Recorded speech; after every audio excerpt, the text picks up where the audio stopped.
তোমার কি ঘৃণা করে না চিংড়ি মাছ ভালো মতো পরিষ্কার না করেই রান্না করছো? দেখলেই আমার গা গিনগিন করে বমি আসছে। এই কথাটা আমায় একজন কমেন্ট করে বলেছেন। দাঁড়ান দাঁড়ান, চিংড়ি মাছ পরিষ্কার করতে না পারলে আসুন আজ পরিষ্কার করা শেখাই।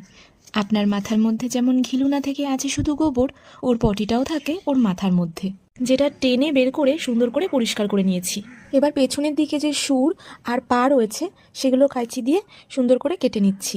এই পায়ের মধ্যে কিন্তু অতিরিক্ত ময়লা জমে থাকে, যেটা জল দিয়ে ধোয়ার সময় খুব ভালো করে ধুয়ে পরিষ্কার করে নিতে হয়। এখন শেষের দিকে শক্ত লেজটা কেটে ফেলে দিয়েছি, আর যে পাতলা মতন লেজটা আছে সেটা অল্প পরিমাণে কেটে নিয়েছি। এখন গায়ের কিছুটা অংশ চিড়ে নিয়ে পেছন দিক থেকে কিছুটা রগটা বের করে নিয়েছি, আর সামনের দিকের গায়ের অংশটা কিছুটা কেটে ফেলে দিয়েছি।